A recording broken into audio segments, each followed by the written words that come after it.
अस्सलाम वालेकुम। तो आज हम पर्सनल आइडेंटिटी के इंपॉर्टेंट पॉइंट्स देख लेते हैं एनालिसिस से। सबसे पहले हमारे पास क्या आ जाता है कि पर्सनल आइडेंटिटी होती क्या है। पर्सनल आइडेंटिटी क्या होती है कि establishment of individuality of a person. ठीक है, इसमें सबसे पहले हमारे पास क्या आ जाता है, एंथ्रोपोमेट्री आ जाता है। ठीक है, एंथ्रोपोमेट्री हमारे पास क्या कहती है कि हमारे पास आफ्टर द एज ऑफ 21 क्या होता है कि जो इंडिविजुअल की जो 14 मेजरमेंट्स अगर हम लें ना, तो उसका जो है वो चेंज नहीं होती, वो सेम रहती हैं। ठीक है, और ये नहीं हो सकता कि किसी भी दो इंडिविजुअल्स की जो मेजरमेंट हैं वो सेम हों। तो हम इससे जो है इन 14 मेजरमेंट से हम किसी की भी जो है वो आइडेंटिटी को डिटरमाइन कर सकते हैं। देन हमारे पास आ जाता है डिक्टाइलोग्राफी। डिक्टाइलोग्राफी क्या है, इसको हम फिंगर प्रिंटिंग भी बोलते हैं। इसको क्या है कि इसमें हम लोग जो हमारे फिंगर टिप्स पे और जो बाल ऑफ थंब है ना, उसके ऊपर हमारे पास कैरेक्टरिस्टिक रिजेस और ग्रूव्स होते हैं। तो उन कैरेक्टरिस्टिक रिजेस और ग्रूव से जो है हम लोग किसी की भी पर्सनल आइडेंटिटी को डिटरमाइन कर सकते हैं। देन इसमें हमारे पास क्या आ जाता है कि इसमें हमारे पास ये चार जो पैटर्न है फिंगर फिंगरप्रिंट्स के, ये हमारे पास इंपॉर्टेंट है। ठीक है, इसमें क्या आ जाता है, सबसे पहले वर्ल्ड आ जाता है, आर्च आ जाती है, कंपोजिट एंड लूप आ जाता है। तो इसकी परसेंटेजेस भी पूछी होती हैं। तो ये वर्ल्ड की 25% होती है, आर्च की 6 to 7% होती है, composite key 1 to 2% and loop की 67% होती है। देन हमारे पास दो मेथड्स होते हैं फिंगरप्रिंट्स को जो है हम लोग डिटरमाइन करने के, एक प्लेन एंड एक रोल मेथड होता है। देन हमारे पास यह है कि कुछ ऐसी कंडीशन है जिसपे हम फिंगरप्रिंट्स नहीं ले सकते, तो उसको हम कैसे डिटरमाइन करें। सबसे पहले हमारे पास क्या है, स्किन अगर हार्ड हो जाए, हैंड्स की डेड बॉडी की अगर स्किन है बहुत ज़्यादा हार्ड होगी, तो उसको हम कैसे फिंगरप्रिंट उसके लें। तो उसके लिए हम स्किन पहले सॉफ्ट करते हैं ऑयल से। ठीक है, देन हम लोग जो है वो उसके फिंगरप्रिंट्स ले सकते हैं। ठीक है, पैराफिन वैक्स या ऑयल लगा के। ठीक है, देन अगर हमारे पास एपिथेलियम की जो है वो डीग्लविंग हो रही है, तो उसके डिकम्पोजिशन स्टार्ट हो गई है डेड बॉडी में, उसकी डीग्लविंग हो रही है, तो हम लोग क्या करेंगे कि हम लोग जो हैं सेपरेट जो अंडरलाइंग टिश्यू है उसको सेपरेट कर लेंगे। ठीक है, और जो है उसको जो है प्रिज़र्व कर लेंगे, उसको ड्राई कर लेंगे, देन उसको हम फिंगरप्रिंट रिमाइंड कर सकते हैं। देन अगर हम प्रिज़र्व कर लें होल हैंड को या फिंगर्स को, देन अगर हम कोई कट कर लें प्रॉक्सिमल जो जॉइंट्स हैं और उनको हम लोग जो हैं वो प्रिज़र्व कर लें सैचुरेटेड स्लाइन में और जो है रेक्टिफाइड स्पिरिट में, तो इससे भी हम फिंगरप्रिंट जो है वो ले सकते हैं। ठीक है, तो ये कुछ इंपॉर्टेंट पॉइंट्स हो गए हमारे पास।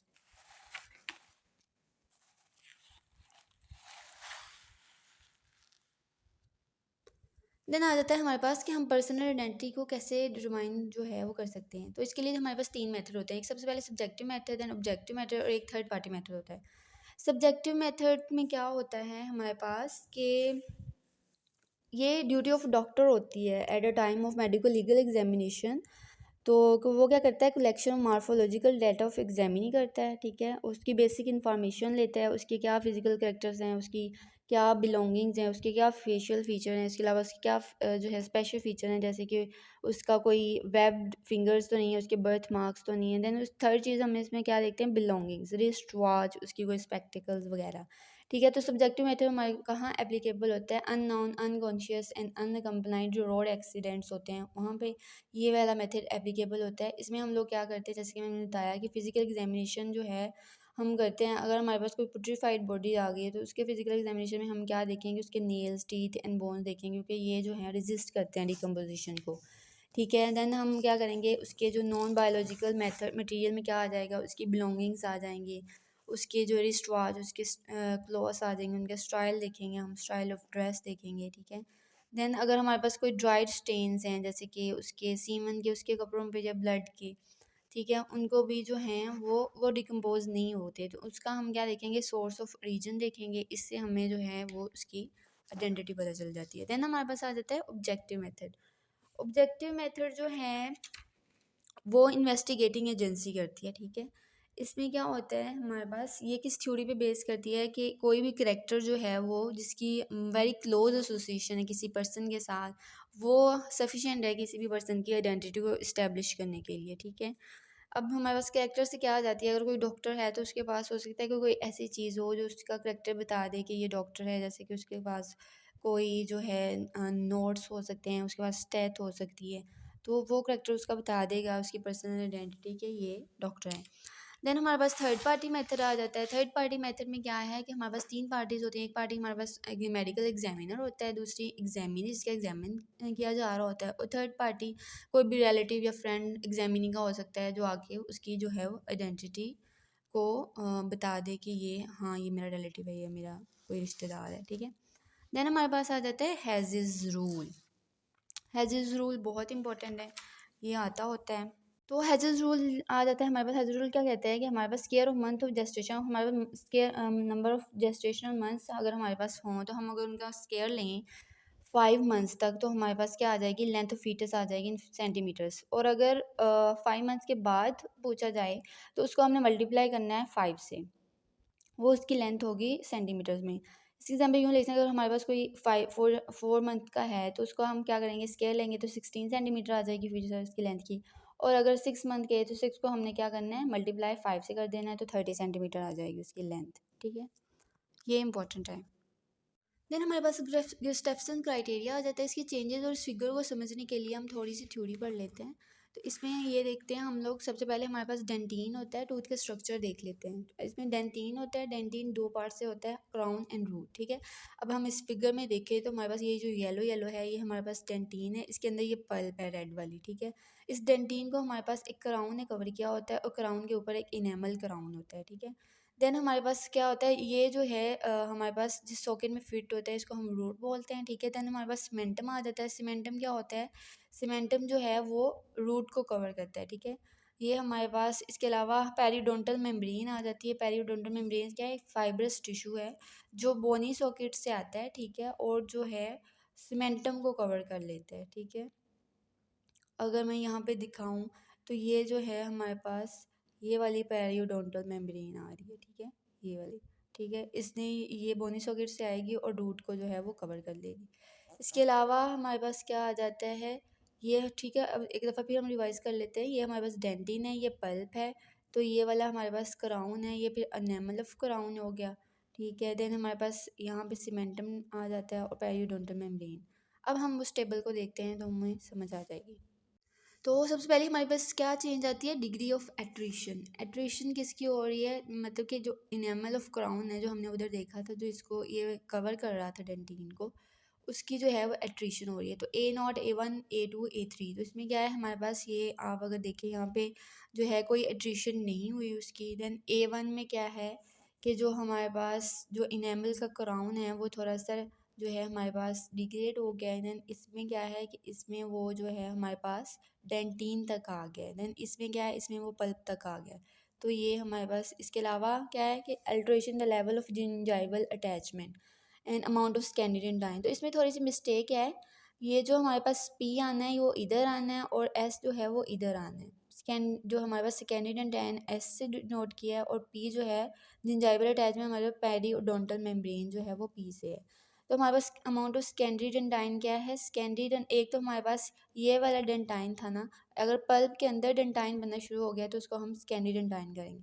तो पी नॉट में ये नॉर्मल है। ठीक है, पल्प हमारे पास, इसमें हमारे पास जो है वो डेंटाइन बनना शुरू हो गया S1 में, इसमें हाफ डेंटाइन बन गया है पल्प के अंदर S2 में, और S3 में क्या हुआ है कि फुल उसने पल्प को जो है सेकेंडरी डेंटाइन ने कवर किया हुआ है। ठीक है, अब हमारे पास क्या है, जिंजाइवल अटैचमेंट मतलब पेरियोडोंटल मेम्ब्रेन, तो ये एस, ये हम पी से डिनोट करेंगे, P not, P1, P2, P3।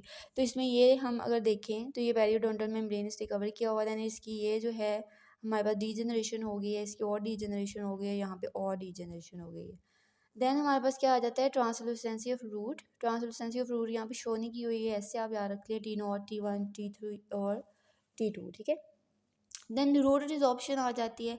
Root resorption में क्या है हमारे पास, यहाँ के अगर आप देखें तो ये हमारे पास जो है यहाँ पे जो रूट है वो वाइट है, देन यहाँ पे नैरो हो गई है, यहाँ पे और नैरो हो गई है। ठीक है, then cementum deposit around root. ये अगर हम देखें तो सीमेंटम की डेपोजिशन जो है वहाँ यहाँ पे नहीं है, यहाँ पे ज़्यादा थिक हो गई है, यहाँ पे और ज़्यादा जो है वो थिक हो गई है, और यहाँ पे और थिक हो गई है। तो ये C0, C1, C2 और C3 हो गया हमारे पास। इसको आप 1-2 दफ़ा पढ़ेंगे तो इंशाल्लाह आपको समझ आ जाएगी। देन टेबल हमारे पास ये है कि percentage accuracy of bonds for sex determination, मतलब अगर हमें ये वाली बॉन्ड्स मिलें तो हम लोग कितने परसेंटेज है कि हम उसकी सेक्स को डिटरमाइन कर लेंगे। अगर हमें इंटायर स्केलेटन मिले तो 100% है उसकी जो है सेक्स डिटरमाइन हो जाएगी। देन पेल्विस में 95% होता है चांस, स्कल में 92, 98, पेल्विस एंड स्कल दोनों को कंबाइन कर लें तो 98, पेल्विस एंड लॉन्ग बोन्स में 98 एंड लॉन्ग बोन में 70 to 80। ये वाले एमसीक्यूज़ में एक एमसीक्यू ज़रूर आ जाता होता है। हमें पेल्विस एंड स्कल वाला 98 वाला आया। अब हम देखते हैं कि डिफरेंस क्या है स्कल में मेल और फीमेल की। फीचर्स देख लेते हैं। सबसे पहले हमारे पास होल स्कल आ जाती है। होल स्कल मेल में लार्ज होती है और फीमेल में स्मॉल होती है। देन हम आर्किटेक्चरल डिज़ाइन की बात करें तो हमारे पास मेल में रग्ड होती है और फीमेल में स्मूथ होती है, इसमें कोई रिजेस नहीं होते। देन ऑर्बिट की बात करें तो मेल के स्क्वेरिश होते हैं और स्मॉलर होते हैं, फीमेल के लार्ज होते हैं और शार्प मार्जिन होते हैं। सुपर ऑर्बिटल रिज की बात करें तो वो हमारे पास लार्ज होता है in case of male and small होता है in females. Then cheek bone भी लार्ज होती है मेल में और फीमेल में स्मॉल होती है। इसके अलावा प्राइटल प्रोट्यूबरेंस जो है वो स्मॉल होगी मेल में और फीमेल में लार्ज होगी। दैन फोरहेड जो है वो हमारे पास लेस राउंड होगा और स्टीपर होगा। इसके अलावा फीमेल में राउंडेड और फुल होगा। फ्रंटल प्रोमिनेंस की बात करें तो वो हमारे पास मेल में स्मॉल होती है और फीमेल में लार्ज होती है। मस्टॉइड प्रोसेस जो है वो लार्ज होता है इन मेल एंड स्मॉल होता है इन फीमेल। ऑस्पिटल रीजन जो है वो प्रोट्यूबरेंस जो है वो उसकी प्रोमिनेंट होती है in male and less prominent होती है in case of females. And hospital condyle large होते हैं मेल में एंड फीमेल में स्मॉल होते हैं। मैंडिबल भी जो है वो मेल में लार्ज होती है और फीमेल में स्मॉल होती है। पैलेट जो है वो भी लार्ज होता है, टीथ भी लार्ज होता है और फीमेल में स्मॉल होता है। तो अब हम देख लेते हैं कि फ़ीमेल में कौन सी चीज़ जो हैं लार्ज हैं फीचर्स, और उसको भी आप याद कर लीजिए। बाकी सारे जो हैं वो मेल में लार्ज होंगे। तो फीमेल में सबसे पहले पैराइटल प्रोट्यूबरेंस है जो लार्ज है और फ्रंटल प्रोमिनेंस, सिर्फ दो ही फीचर हैं जो लार्ज है, बाकी सारे मेल में लार्ज होंगे और फीमेल में स्मॉल होंगे। तो इस तरह आप इसको अगर 2-3 बार दफ़ा रट्टा लगाएंगे ना तो इंशाल्लाह आपको याद हो जाएगा। ठीक है। देन हमारे पास क्या आ जाता है, सेक्स डिफरेंस इन पेल्विस आ जाता है। सेक्स डिफरेंस भी देखना है हमने पेल्विस मेल और फीमेल की। तो इसमें क्या, होल पेल्विस जो है वो मेल में हमारे पास मैसिव होती है और रग्ड होती है और फीमेल में लेस मैसिव और स्मूथ होती है। सब प्यूबिक एंगल जो है वो वी शेप्ड होता है मेल और राउंड होता है in case of female. Then अगर सिम्फाइसिस की बात करें तो वो हायर होती है हमारे पास मेल में और लोअर होती है इन केस ऑफ फीमेल में। देन ऑब्जर्वेटिव फोरामेन जो है वो लार्ज होता है इन मेल एंड स्मॉल होता है in case female. Then acetabulum जो है वो भी लार्ज होता है इन मेल और लार्ज जो है हमारे पास स्मॉल होता है इन केस ऑफ फीमेल। और ग्रेटर शारिनोज जो है वो स्मॉल होता है इन मेल एंड लार्ज होता है और वाइड होता है हमारे पास फीमेल में। इसको प्यूबिक रिमाई जो है वो इवर्टेड होता है और ये जो है स्लाइटली इवर्ट होता है और ये स्ट्रॉन्गली इवर्ट होता है in case of female. Then अगर हम बात करें इलियम की तो वो हाई होती है इन मेल एंड लो होती है इन फीमेल। सैक्रम की बात करें तो लार्जर होती है, नैरोअर होती है in case of male and smaller broader होती है इन केस ऑफ फीमेल में। देन अगर हम पेल्विक ब्रीम की बात करें तो वो हार्ट शेप्ड होता है in case of male and circular और एलिप्टिकल शेप होता है in case of female. Pelvic cavity जो है वो स्मॉलर होती है in case of male and larger होती है ओब्लिक और जो है शेलो होती है इन केस ऑफ फीमेल। तो ये टेबल इंपॉर्टेंट है, ये हमें प्रॉफ में एज एन एससीक्यू भी आया था। इसको भी आप 2-3 दफ़ा पढ़ेंगे तो इंशाल्लाह आपको याद हो जाएगा।